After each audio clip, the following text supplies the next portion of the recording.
उसका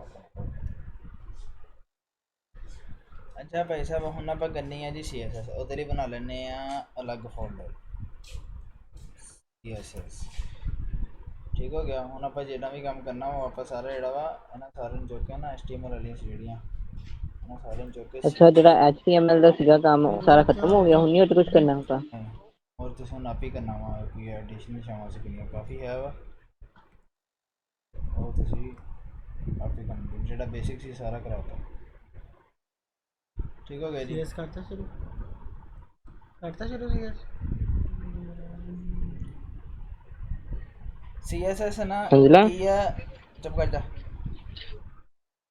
तेरा बोलने भी नहीं दिंदा CSS की है जी ਇਹ ਤੁਹਾਡਾ ਸਾਰਾ ਜਿਹੜਾ ਡਿਜ਼ਾਈਨ ਹੈ ਨਾ ਇੱਥੇ ਹੁਣ ਆਪਾਂ ਫਾਈਲ ਬਣਾ ਲਈਏ ਫਸਟ 1 ਕਲਾਸ ਲੈ ਲੈਣੀ ਹੈ ਨਹੀਂ ਕਲਾਸ 1 ਪਹਿਲੋਂ ਨਾ ਕੋਈ ਫਾਈਲ ਬਣਾਉਣੀ ਪਹਿਲੋਂ ਨੰਬਰ ਨਹੀਂ ਲਿਖੀਦਾ ਠੀਕ ਆ 1.html ਯਾਰ ਕਹਿੰਦਾ ਮਾਈਕਾ ਬੰਦ ਕਰੋ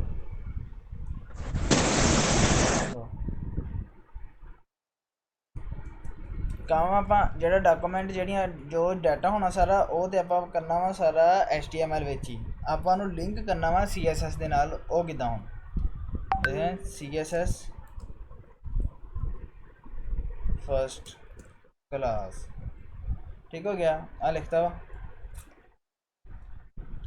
ओपन करो डेस्कटॉप जी आ गए वो क्लास किधर गया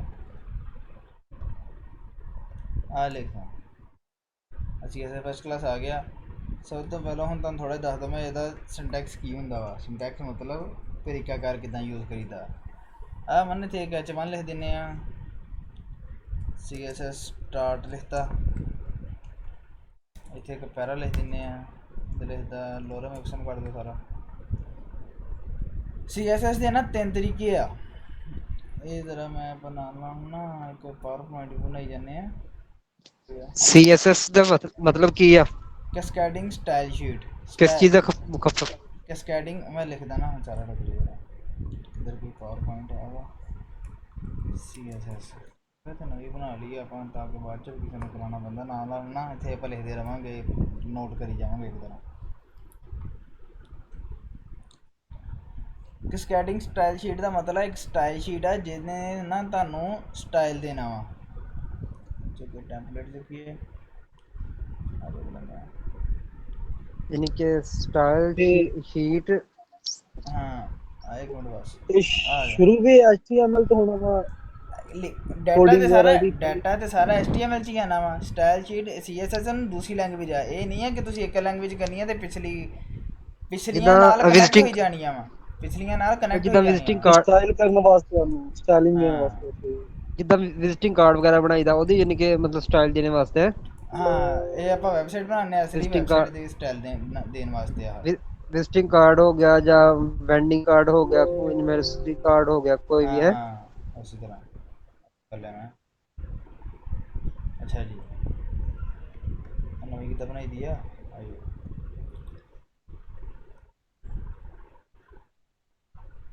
सब तो पहले जी आप इतने देना वा करना यूज नहीं किया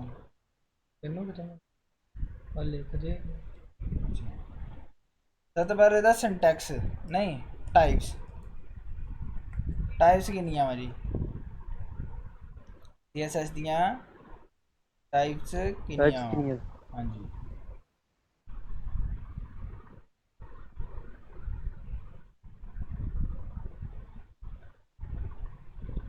ਇਹਦੀਆਂ में जी उस्ताद जी 3 टाइप्स ठीक हो गया एक बकवास है तीन तरीके ना मतलब तुसी CSS दे सकते हैं एक डॉक्यूमेंट में ठीक है पहले तरीके का अभी बाद चौथे नोट कर लेंगे 3 तरीके दे सकते हैं पहली बार जी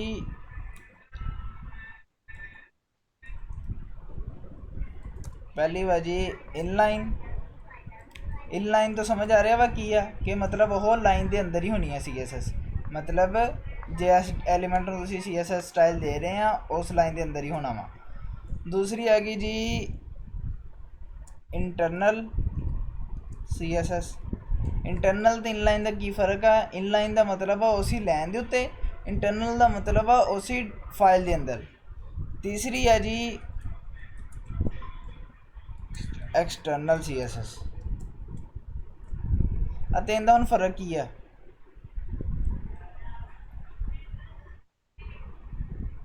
ਇਹ ਦਿੰਦਾ ਜੀ ਹੁਣ ਫਰਕ ਕੀ ਆ, ਦੇਖਿਓ ਜ਼ਰਾ। ਆ ਵਾ ਨਾ, ਮੈਂ ਇਕੱਲਾ H1 ਨੂੰ ਦੇਣਾ ਚਾਹ ਰਿਹਾ ਮੈਂ ਕੋਈ ਸਟਾਈਲ, ਇਕੱਲਾ SH1 ਨੂੰ।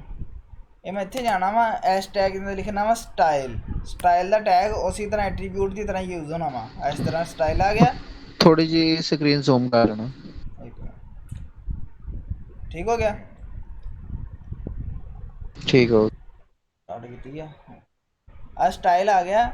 ਸਟਾਈਲ ਦੇ ਅੰਦਰ ਹੁਣ ਤੁਸੀਂ ਇਹਦੀ ਐਟਰੀਬਿਊਟ ਦੇਣੀ ਆ। ਇਹ ਐਟਰੀਬਿਊਟ ਬਾਅਦ 'ਚ ਦੱਸੂਗਾ, ਸਾਡੇ ਬਸ ਤੁਸੀਂ ਸਿੰਟੈਕਸ ਦੇਖਣਾ ਵਾ। ਜਿਹਦਾ ਮਤਲਬ ਆਪਾਂ ਦੇਣਾ ਵਾ ਇਹਨੂੰ ਬੈਕਗਰਾਊਂਡ ਕਲਰ ਦੇਣਾ ਵਾ। ਉਹਦੀ ਬਾਅਦ ਜੀ ਬੈਕਗਰਾਊਂਡ ਕਲਰ ਇੱਦਾਂ ਵਾ।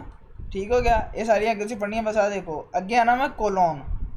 ਕੋਲੋਨ ਦੇ ਅੱਗੇ ਤੁਸੀਂ ਲਿਖਣਾ ਵਾ ਜੋ ਵੀ ਉਹਨੂੰ ਦੇਣਾ ਵਾ। ਰੈੱਡ ਦੇ ਦਿਓ, ਨਹੀਂ ਰੈੱਡ ਨਹੀਂ, ਲਾਈਟ ਬਲੂ ਦੇ ਦਿਓ। ਲਾਈਟ ਬਲੂ ਕਲਰ ਦੇ ਦਿੱਤਾ ਅਤੇ ਅੱਗੇ ਆਉਣਾ ਸੈਮੀ ਕੋਲੋਨ। ਇਹਦਾ ਮਤਲਬ ਆ ਤੁਸੀਂ ਇੱਕ ਸਟਾਈਲ ਇੱਥੇ ਇਹਦੇ ਵਿੱਚ ਪੂਰਾ ਕਰ ਲਿਆ ਵਾ।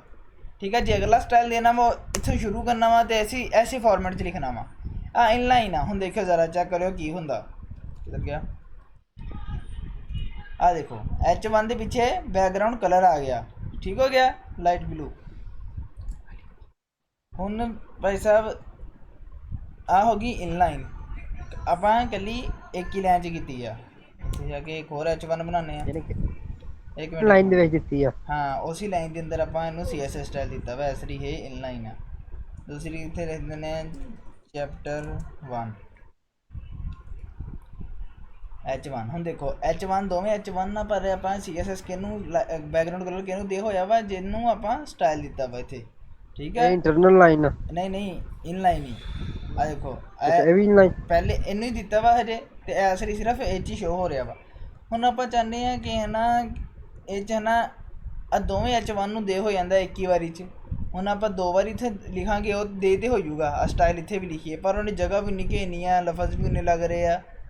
ਉਹਦੇ ਲਈ ਕੀ ਆ, ਹੈੱਡ ਦੇ ਟੈਗ ਦੇ ਅੰਦਰ ਆ ਦੇਖੋ, ਹੈੱਡ ਦਾ ਟੈਗ ਇੱਥੇ ਖਤਮ ਹੋ ਰਿਹਾ ਵਾ। ਇਹਦੇ ਅੰਦਰ ਇੱਥੇ ਸਟਾਈਲ ਦਾ ਟੈਗ ਦੇਣਾ ਵਾ, ਟੈਗ। ਹੁਣ ਜਿਹੜੀ ਤੁਸੀਂ ਇੱਥੇ ਲਿਖੀ ਸੀ ਨਾ ਉਹ ਸਾਰੀ ਹੁਣ ਤੁਸੀਂ ਇੱਥੇ ਲਿਖਣੀ ਆ। ਪਰ ਇੱਥੇ ਹੁਣ ਕਿੱਦਾਂ ਪਤਾ ਚੱਲੂਗਾ ਅਸੀਂ ਕਿਹਨੂੰ ਸਟਾਈਲ ਦੇ ਰਹੇ ਹਾਂ? H1 ਨੂੰ ਦੇ ਰਹੇ ਹਾਂ, ਪੈਰਾਗ੍ਰਾਫ ਨੂੰ ਦੇ ਰਹੇ ਹਾਂ, ਬੋਡੀ ਨੂੰ ਦੇ ਰਹੇ ਹਾਂ, ਕਿਹਨੂੰ? ਉਹ ਕਿੱਦਾਂ ਵਾ? ਉਹ ਇੱਥੇ ਆਪਾਂ ਲਿਖਣਾ ਵਾ ਜੀ H1 ਸਿੰਪਲ ਟੈਗ ਦਾ ਨਾਮ ਅਤੇ ਕਰਲੀ ਬਰੈਕਟ, ਅਤੇ ਐਂਟਰ ਦਬਾਉਣਾ। ਅਤੇ ਕਰਲੀ ਬਰੈਕਟ ਦੇ ਅੰਦਰ ਹੁਣ ਆਪਾਂ ਜਿੰਨੇ ਵੀ ਸਟਾਈਲ ਦਊਂਗੇ ਉਹ ਸਾਰੇ H1 ਨੂੰ ਜਾਣੇ ਆ, ਜਿੰਨੇ ਵੀ H1 ਇਸ ਪੇਜ 'ਤੇ ਹੋਏ। ਆ H1 ਆ, ਇੱਕ ਆ H1 ਆ, ਜਿੰਨੇ ਵੀ H1 ਇਸ ਪੇਜ 'ਤੇ ਹੋਏ ਉਹ ਸਾਰਿਆਂ ਨੂੰ ਉਹ ਸਟਾਈਲ ਦੇ ਹੋ ਜਾਣੇ ਆ। ਹੁਣ ਇੱਥੇ ਸਮਝ ਲਓ। ਅੱਛਾ, ਜਿਹੜੀ ਬ੍ਰੈਕਟ ਬ੍ਰੇਕ ਕੀਤੀ ਆ ਇਹ 2 ਦਫਾ ਮਤਲਬ ਪ੍ਰੈਸ ਕੀਤਾ ਜਾਂ ਸਿੰਗਲ ਪ੍ਰੈਸ ਕਰਨੇ ਤੋਂ 2 ਸਟੈਪ ਨੀਚੇ ਚਲੇ ਗਈ? ਨਹੀਂ, ਇਹ ਐਸੇ ਡਿਟੇਲ ਦਾ ਵਾ। ਇਹ ਥੋੜ੍ਹੇ ਫੰਕਸ਼ਨ ਆ ਕਿ ਇੱਕ ਦਫਾ ਮੈਂ ਬਰੈਕਟ ਡਾਲੀ ਅਤੇ ਦੋਵੇਂ ਬਰੈਕਟਾਂ ਆ ਗਈਆਂ। ਇੱਕ ਵਾਰੀ ਮੈਂ ਐਂਟਰ ਦਬਾਇਆ ਦੋਵੇਂ ਥੱਲੇ ਚਲੇ ਗਈਆਂ। ਉਹ ਇਹ ਐਸੇ ਜਿਹੜੀ ਡਿਟੇਲ ਯੂਜ਼ ਹੁੰਦੀ ਹੈ ਤਾਂ ਕਿ ਤੁਹਾਡਾ ਕੰਮ ਆਸਾਨ ਹੋ ਜਾਵੇ ਸਾਰਾ। ਠੀਕ ਹੋ ਗਿਆ? ਹੁਣ ਇੱਥੇ ਮੈਂ ਦਊਂਗਾ ਸਟਾਈਲ ਦਊਂਗਾ ਕੋਈ, ਮਤਲਬ ਇੱਥੇ ਮੈਂ ਫੋਂਟ ਸਾਈਜ਼ ਦੇ ਦਿੱਤਾ। ਆ ਸਟਾਈਲ ਨਹੀਂ ਇਹਦੀ ਯਾਦ ਕਰਨੇ, ਇਹ ਤੁਸੀਂ ਸਿੰਟੈਕਸ ਸਮਝਣੇ ਆ। ਫੋਂਟ ਸਾਈਜ਼ ਦਿੱਤਾ, ਦੇਖੋ ਜ਼ਰਾ, ਆਹ ਕੋਲੋਨ ਆ, ਆਹ ਸੈਮੀ ਕੋਲੋਨ ਆ। ਫੋਂਟ ਸਾਈਜ਼ ਆ ਇਹਦੀ ਪ੍ਰੋਪਰਟੀ। ਠੀਕ ਹੋ ਗਿਆ? ਫੋਂਟ ਸਾਈਜ਼ ਕੀ ਹੈ ਜੀ? ਇਹਦੀ ਪ੍ਰੋਪਰਟੀ ਆ। ਹੁਣ ਪ੍ਰੋਪਰਟੀ ਦੀ ਵੈਲਿਊ ਆਪਾਂ ਲਿਖਣੀ ਆ। ਪਿਕਸਲਸ ਦੀ ਲਿਖ ਸਕਦੇ ਹਾਂ। ਕਿੰਨੇ ਆ ਇਹਦੇ ਐਲੀਮੈਂਟ? ਆਪਾਂ ਇੱਥੇ ਪਿਕਸਲਸ ਦੇ ਲਿਖਦੇ ਹਾਂ ਜੀ 50 ਪਿਕਸਲ। 50 ਪਿਕਸਲ ਆਪਾਂ ਇਹਦੀ ਵੈਲਿਊ ਦੇ ਦਿੱਤੀ ਫੋਂਟ ਸਾਈਜ਼ ਦੀ 50 ਪਿਕਸਲ। ਹੁਣ ਜਿੰਨੇ ਵੀ H1 ਇਸ ਪੇਜ ਦੇ ਉੱਤੇ ਆ ਨਾ ਉਹਨਾਂ ਸਾਰਿਆਂ ਦਾ ਫੋਂਟ ਸਾਈਜ਼ ਜਿਹੜਾ ਵਾ ਜੀ ਉਹ ਵੱਧ ਗਿਆ, 50 ਪਿਕਸਲ ਹੋ ਗਿਆ ਦੋਵਾਂ ਦਾ। ਸਮਝ ਆ ਗਈ? ਇਨਲਾਈਨ ਦਾ ਕੀ ਆ? ਸਿਰਫ ਉਸ ਐਲੀਮੈਂਟ ਲਈ। ਇੰਟਰਨਲ ਜਿੰਨੇ ਪਿਕਸਲ ਦਿਓਗੇ ਉਨੀ ਉਹਨੇ ਵਿਡਥ ਲੈ ਲੈਣੀ ਹੈ। ਨਹੀਂ, ਹਜੇ ਤੁਸੀਂ ਉਹ ਛੱਡ ਦਿਓ। ਹਜੇ ਤੁਸੀਂ ਬਸ ਇਹ ਸਮਝਣਾ ਵਾ ਕਿ ਇਨਲਾਈਨ CSS ਦਾ ਕੀ ਸੀ ਕਿ ਸਿਰਫ ਉਸ ਐਲੀਮੈਂਟ ਨੂੰ ਉਹਨੇ ਬੈਕਗਰਾਊਂਡ ਕਲਰ ਦਿੱਤਾ ਲਾਈਟ ਬਲੂ। ਆ ਜਿਹੜੇ ਆਪਾਂ CSS ਸਟਾਰਟ ਵਾਲੇ H1 ਦੇ ਵਿੱਚ ਪਾਇਆ ਸੀ, ਇਸ ਲਈ ਉਹਨੇ ਸਿਰਫ CSS ਸਟਾਰਟ ਵਾਲੇ ਨੂੰ ਬੈਕਗਰਾਊਂਡ ਕਲਰ ਦਿੱਤਾ ਵਾ। ਪਰ ਆ ਜਿਹੜਾ ਵਾ ਇੱਥੇ ਆਪਾਂ H1 ਨੂੰ ਸਿੰਪਲ ਤੇ ਲਿਖਿਆ H1। ਜਿੰਨੇ ਵੀ H1 ਹੋਏ ਉਹਨੇ ਉਹਨਾਂ ਸਾਰਿਆਂ ਦਾ ਵਧਾ ਦਿੱਤਾ ਵਾ। ਹੁਣ ਆਪਾਂ ਇੱਥੇ ਹੁਣ ਤੁਸੀਂ ਕਹੋਗੇ ਫਰਕ ਕੀ ਹੈ ਦੋਵਾਂ 'ਚ, ਇਹ ਕਿਉਂ ਯੂਜ਼ ਹੁੰਦਾ ਵਾ? ਇਹਦਾ ਇਹ ਫਰਕ ਆ, ਦੇਖਿਓ ਹੁਣ ਇਹਨੂੰ ਮੈਂ ਬੈਕਗਰਾਊਂਡ ਕਲਰ ਦਿੰਦਾ ਵਾਂ, ਇਹਨੂੰ ਮੈਂ ਕੁਛ ਹੋਰ ਦੇ ਦਿੰਦਾ ਵਾਂ ਜੀ, ਬਰਾਊਨ ਦੇ ਦਿੱਤਾ। ਐਸ H1 ਨੂੰ ਮੈਂ ਬਰਾਊਨ ਦਿੱਤਾ, ਇਹਨੇ ਕੀ ਕਰਨਾ ਵਾ, ਜਿੰਨੇ ਵੀ H1 ਆ ਉਹਨਾਂ ਨੂੰ ਬਰਾਊਨ ਦੇ ਦੇਣਾ। ਪਰ ਇੱਥੇ ਆਪਾਂ ਇੱਕ ਹੋਰ H1 ਲਿਖ ਲੈਂਦੇ ਹਾਂ ਤਾਂ ਕਿ ਥੋੜ੍ਹਾ ਸਹੀ ਹੋ ਜਾਵੇ। ਹੁਣ ਕੀ ਹੋਣਾ ਚਾਹੀਦਾ ਵਾ ਦੱਸੋ ਜ਼ਰਾ? ਇਹਨੂੰ ਮੈਂ ਬੈਕਗਰਾਊਂਡ ਕਲਰ ਬਰਾਊਨ ਦਿੱਤਾ ਵਾ ਅਤੇ ਫੋਂਟ ਸਾਈਜ਼ 50 ਪਿਕਸਲ ਆ। ਤਿੰਨੀ H1 ਨੂੰ ਕੀ ਹੋਣਾ ਚਾਹੀਦਾ? ਮੇਰੇ ਹਿਸਾਬ ਨਾਲ ਜਿਹੜਾ H1 ਜਿਹੜਾ ਫਸਟ ਹੈ ਨਾ ਉਹਦੇ ਵਿੱਚ ਨਹੀਂ ਕੁਝ ਹੋਏਗਾ, ਕਿਉਂਕਿ ਤੁਸੀਂ ਉਹਦੇ ਵਿੱਚ ਪਹਿਲਾਂ ਹੀ ਕਰਦਾ ਇਨਲਾਈਨ ਤੁਸੀਂ ਕੀਤਾ ਆ, ਉਹ ਜਿਹੜਾ ਇਨਲਾਈਨ ਹੋਏਗਾ ਉਹਦਾ ਮਤਲਬ ਉਹ ਨਹੀਂ ਹੋਏਗਾ। ਜਿਹੜਾ ਹੁਣ ਦੇਖਿਆ ਜ਼ਰਾ, ਇਹਨਾਂ ਦੋਵਾਂ ਨੂੰ ਤੇ ਬੈਕਗਰਾਊਂਡ ਕਲਰ ਬਰਾਊਨ ਆ ਗਿਆ ਪਰ ਇਹਨੂੰ ਨਹੀਂ ਹੋਇਆ। ਕਿਉਂ? ਕਿਉਂਕਿ ਉਹਨੇ ਇਨਲਾਈਨ ਕਿਉਂਕਿ ਉਹ ਤੁਸੀਂ ਆਪਣੇ ਹਿਸਾਬ ਨਾਲ ਇਨਲਾਈਨ ਕੀਤਾ ਵਾ। ਹਾਂ ਠੀਕ ਹੋ ਗਿਆ। ਇਨਲਾਈਨ ਸਮਝ ਲੱਗੀ? ਹੁਣ ਇਨਲਾਈਨ ਕਿਉਂ ਯੂਜ਼ ਹੁੰਦਾ ਵਾ? ਕਿਉਂਕਿ ਤਾਂ ਕਿ ਜੇ ਤੁਸੀਂ ਕਿਸੇ ਨੂੰ ਅਲੱਗ ਦੇਣਾ ਵਾ ਬਾਕੀ ਨਾਲੋਂ, ਮਤਲਬ ਇਹਨੇ H1 ਨੇ ਤੇ ਸਾਰੇ H1 ਨੂੰ ਦੇ ਦਿੱਤਾ ਬੈਕਗਰਾਊਂਡ ਕਲਰ, ਪਰ ਤੁਸੀਂ ਕੀ ਚਾਹੁੰਦੇ ਆ ਕਿ ਕੋਈ H1 ਨੂੰ ਅਸੀਂ ਆਪਣੀ ਮਰਜ਼ੀ ਦਾ ਵਿੱਚੋਂ ਦੇ ਦਈਏ। ਇਹਨੂੰ ਮਤਲਬ H1 ਇਸ ਵਾਲੇ ਨੂੰ ਤੁਸੀਂ ਲਾਈਟ ਬਲੂ ਦੇਣਾ ਵਾ ਤੇ ਇਸ ਲਈ ਇਨਲਾਈਨ ਯੂਜ਼ ਹੁੰਦਾ ਵਾ ਕਿ ਇੱਕ ਦਾ ਜਿਹੜਾ ਵਾ ਉਹਦੇ ਲਈ ਤੁਸੀਂ ਇਨਲਾਈਨ ਯੂਜ਼ ਕਰ ਸਕਦੇ ਆ। ਕੰਮ ਦੋਵਾਂ ਦਾ ਉਹੀ ਹੈ। ਠੀਕ ਹੋ ਗਿਆ? ਇਨਲਾਈਨ ਦਾ ਕਿਸ ਲਈ ਯੂਜ਼ ਹੁੰਦੀ ਆ? ਇੱਕ ਅੱਧੇ ਐਲੀਮੈਂਟ ਲਈ। ਇਨਲਾਈਨ ਜਿਹੜੀ ਉਹਦੇ ਵਿੱਚ ਯੂਜ਼ ਹੋਵੇ, ਮਤਲਬ ਕਿ ਇੱਕ ਅੱਧੇ ਐਲੀਮੈਂਟ ਦੀ, ਬਾਕੀ ਜਿਹੜੀ ਸਾਰੇ ਐਲੀਮੈਂਟਾਂ ਦੀ ਯੂਜ਼ ਹੋਵੇ ਜਿਹੜੀ ਉੱਤੇ ਲਿਖਣੀ ਹੈ ਹੈਡ ਦੇ ਵਿੱਚ। ਹਾਂ ਤੇ internal CSS for all elements on that page, ਮਤਲਬ ਇਸ ਪੇਜ ਦੇ ਅੰਦਰ ਜਿੰਨੇ ਵੀ ਉਹ ਵਾਲੇ ਐਲੀਮੈਂਟ ਹੋਏ ਉਹਨਾਂ ਸਾਰਿਆਂ ਨੂੰ ਜਾਏਗੀ ਇਹ। ਠੀਕ ਹੋ ਗਿਆ? ਉਸ ਤੋਂ ਬਾਅਦ ਤੀਸਰੀ ਚੀਜ਼ ਆ ਐਕਸਟਰਨਲ। ਐਕਸਟਰਨਲ ਨੂੰ ਕਿਉਂ ਯੂਜ਼ ਹੁੰਦੀ ਆ? ਕਿਉਂਕਿ ਵੈਬਸਾਈਟ ਹੁੰਦੀ ਹੈ ਜੀ 100 ਸਫ਼ਿਆਂ ਦੀ ਵੀ, 300 ਸਫ਼ਿਆਂ ਦੀ ਵੀ। ਫੇਸਬੁੱਕ ਦਾ ਹੁਣ ਤੁਸੀਂ ਦੇਖੋਗੇ, ਫੇਸਬੁੱਕ ਦੀ ਵੈਬਸਾਈਟ ਆ ਕਿੰਨੀ ਵੱਡੀ ਆ। ਉਹਨਾਂ ਨੇ ਲੋਗੋ ਨੂੰ ਇੱਕ ਸਟਾਈਲਿੰਗ ਦਿੱਤੀ ਆ, ਉਹਨਾਂ ਦੇ ਫੇਸਬੁੱਕ ਦੇ ਲੋਗੋ ਨੂੰ ਸਟਾਈਲਿੰਗ ਦਿੱਤੀ ਹੈ ਇੱਕ। ਆਹ ਜਿਹੜਾ ਲੋਗੋ ਆ ਇਹ ਹਰ ਜਿਹੜੇ ਮਰਜ਼ੀ ਪੇਜ 'ਤੇ ਤੁਸੀਂ ਚੱਲ ਜਾਓ, ਜਿਹੜਾ ਜਿੱਥੇ ਆਹ ਲੋਗੋ ਯੂਜ਼ ਹੋਣਾ ਵਾ ਗੋਲ, ਉਹਨੇ ਇੱਦਾਂ ਦਾ ਹੀ ਹੋਣਾ ਗੋਲ। ਹੁਣ ਇਹ ਥੋੜ੍ਹੀ ਆ ਕਿ ਉਹ ਹਰ ਪੇਜ 'ਤੇ ਜਾ ਕੇ ਇਸ ਲੋਗੋ ਨੂੰ ਸਟਾਈਲ ਦੇਣ। ਇਨਲਾਈਨ ਦਾ ਤਾਂ ਸਵਾਲ ਹੀ ਪੈਦਾ ਨਹੀਂ ਹੁੰਦਾ, ਕਿਉਂਕਿ ਇੱਕ ਪੇਜ 'ਤੇ ਜ਼ਿਆਦਾ ਵਾਰੀ ਵੀ ਕਈ ਵਾਰੀ ਲੋਗੋ ਯੂਜ਼ ਹੋਇਆ ਹੁੰਦਾ, ਇੱਥੇ ਨਹੀਂ ਹੋਇਆ। ਠੀਕ ਹੋ ਗਿਆ? ਅਤੇ ਦੂਸਰੀ ਗੱਲ ਇਹ ਕਿ ਹੁਣ 100 ਪੇਜ ਆ ਜਾਂ 200 ਪੇਜ ਆ ਇਸ ਵੈਬਸਾਈਟ ਦਾ, ਜੇ ਉਹ ਹਰ ਪੇਜ 'ਤੇ ਇੰਟਰਨਲ ਵੀ ਯੂਜ਼ ਕਰਨ ਅਤੇ ਉਹ ਹਰ ਪੇਜ 'ਤੇ ਯੂਜ਼ ਕਰਨੀ ਪੈਣੀ ਆ CSS, ਹੈ ਨਾ ਕਿ ਨਹੀਂ? ਉਹਦੇ ਲਈ ਉਹਨਾਂ ਨੇ ਕੀ ਕੀਤਾ? ਉਹਦੇ ਲਈ ਆ ਜੀ ਐਕਸਟਰਨਲ CSS। ਐਕਸਟਰਨਲ CSS ਕੀ ਕਰਨਾ ਵਾ? ਇੱਕ ਤੁਸੀਂ ਨਵੀਂ CSS ਦੀ ਫਾਈਲ ਬਣਾਉਣੀ ਆ style.css। ਇਹ ਮਤਲਬ ਨਾਮ ਤੁਸੀਂ ਆਪਣੀ ਮਰਜ਼ੀ ਦਾ ਲਾ ਸਕਦੇ ਹੋ, ਕੋਈ ਮਸਲਾ ਨਹੀਂ। ਬਸ ਤੁਸੀਂ ਆ ਐਕਸਟੈਂਸ਼ਨ ਇਹਦੇ ਵਿੱਚ ਕੀ ਆ ਜੀ, ਪਹਿਲਾਂ .html ਸੀ, ਹੁਣ ਇਹਦੇ ਵਿੱਚ CSSL 'ਚ ਕੀ ਆ? CSS। ਅਤੇ ਹੁਣ ਇਹਨੂੰ ਤੁਸੀਂ ਲਿੰਕ ਕਿੱਦਾਂ ਕਰਨਾ ਵਾ ਇਹਦੇ ਨਾਲ? ਹੈਡ ਦੇ ਟੈਗ ਦੇ ਅੰਦਰ ਜਿੱਥੇ ਮਰਜ਼ੀ, ਇਹਦਾ ਨਹੀਂ ਮਸਲਾ ਵੀ। ਲਿੰਕ ਵਾਲਾ ਟੈਗ ਆ ਦੇਖੋ ਜ਼ਰਾ, ਲਿੰਕ ਦਾ ਟੈਗ ਆ, ਸਿੰਗਲ ਟੈਗ ਆ, ਓਪਨਿੰਗ ਟੈਗ ਇਕੱਲਾ। ਉਹਦੇ ਵਿੱਚ ਇੱਕ ਨਾ ਵਾ ਰਿਲੇਸ਼ਨ REL। ਇਹ ਕੀ ਆ? ਕਿਉਂਕਿ ਆਪਾਂ CSS ਯੂਜ਼ ਕਰ ਰਹੇ ਹਾਂ ਇਸ ਲਈ ਆਣਾ ਸਟਾਈਲ ਸ਼ੀਟ। ਇਹ ਸਟਾਈਲ ਸ਼ੀਟ ਹੁੰਦੀ ਹੈ ਨਾ CSS। ਦੂਸਰਾ ਆਣਾ ਵਾ ਲਿੰਕ, ਉਹ href, ਉਹ ਜਿਹੜਾ A ਦੇ ਵਿੱਚ ਆਉਂਦਾ ਸੀ href। ਹੁਣ ਆਪਾਂ ਜਿਹੜੀ CSS ਨੂੰ ਲਿੰਕ ਕਰਨਾ ਵਾ ਉਹ ਵਾਲੀ ਇੱਥੇ ਪੁੱਟ ਕਰ ਦੇਣੀ ਆ style.css। ਹੁਣ ਜੇ ਮਲਟੀਪਲ ਪੇਜ ਹੋ ਗਏ ਉਹਨਾਂ 'ਚ ਸਿਰਫ ਤੁਸੀਂ ਆਹ ਇੱਕ ਲਿੰਕ ਪਾਉਣਾ ਵਾ ਉੱਤੇ, ਅਤੇ ਜਿਹੜੀ ਸਾਰੀ CSS ਆ ਤੁਸੀਂ ਭਾਈ ਸਾਹਿਬ ਕਰਨੀ ਆ ਇਹਦੇ ਵਿੱਚ। ਹੁਣ ਇਹ 'ਚ ਜਾ ਕੇ ਤੁਸੀਂ ਕਰੋਗੇ ਬੋਡੀ ਦਾ colour, background colour antique white ਕਰਤਾ। ਹੁਣ ਕੀ ਹੋਏਗਾ ਜੀ? ਬੋਡੀ ਦਾ ਕਲਰ ਚੇਂਜ ਹੋ ਗਿਆ। ਹੁਣ ਜਿੰਨੇ ਵੀ ਆਪਾਂ ਲਿੰਕ ਕਰੋਗੇ ਐਸੇ ਉਹਨੂੰ, ਇਹ ਸਾਰੀ ਬੋਡੀ ਦੇ ਕਲਰ ਜਿਹੜੇ ਆ ਚੇਂਜ ਹੋ ਜਾਂਦੇ ਆ ਹਰ ਬੋਡੀ ਦੇ, ਜਿਹੜੀ ਫਾਈਲ ਵਿੱਚ ਹਰ ਲਿੰਕ ਹੋਇਆ। ਸਮਝ ਆਈ ਹੈ ਤਿੰਨੇ ਇਹਨਾਂ ਦੀ? ਠੀਕ ਆ ਲੱਗੇ ਪਤਾ। For multiple pages. ਇਹ ਤੇ ਫਿਰ ਬਾਹਰੋਂ ਲਿਖਣਾ ਪੈਣਾ ਨਾ, ਉਹਦੇ ਵਿੱਚ ਨਹੀਂ ਲਿਖਣਾ ਨਾ। ਆ ਤੇ ਮੈਂ ਵੈਸੇ ਬਣਾ ਰਿਹਾ ਵਾਂ, ਤੁਸੀਂ ਜਿਹੜਾ ਥਰਡ ਹੈ ਨਾ, ਨਹੀਂ ਜਿਹੜਾ ਥਰਡ ਆ ਆਹ ਤੇ ਠੀਕ ਹੈ, ਮੈਂ ਕਿ ਜਿਹੜਾ ਆ ਤੇ ਲੈਦਾ ਲਿਖਣਾ ਪੈਣਾ ਵਾ। ਬੈਕਗ੍ਰਾਉਂਡ ਕਲਰ ਅਗਲੇ ਪੇਜ ਤੇ ਖੋਲਿਆ ਵਾ। ਅੱਛਾ ਹਾਂ, ਅਰੇ ਨਾ ਇਹ ਅਲੱਗਾ ਨਹੀਂ, ਤੁਸੀਂ ਇਹਨਾਂ ਤਿੰਨਾਂ ਚੋਂ ਇਹ ਤਿੰਨੀ ਜਿਹੜੀਆਂ ਬਵਕਤੇ ਜ਼ਰੂਰਤ ਯੂਜ਼ ਕਰਨੀਆਂ ਵਾ, ਜੇ ਤੁਹਾਨੂੰ ਜਿਹਦੀ ਲੋੜ ਹੋਈ। ਸਭ ਤੋਂ ਜ਼ਿਆਦਾ ਯੂਜ਼ ਹੁੰਦੀ ਹੈ ਜੀ ਐਕਸਟਰਨਲ, ਕਿਉਂਕਿ ਤੁਸੀਂ ਇੱਕ ਕੋਡ ਦੇਣਾ ਵਾ ਤੇ ਜਿੰਨੀ ਮਰਜ਼ੀ ਪੇਜਾਂ ਨਾਲ ਤੁਸੀਂ ਲਿੰਕ ਕਰ ਦਿਓ। ਠੀਕ ਹੋ ਗਿਆ।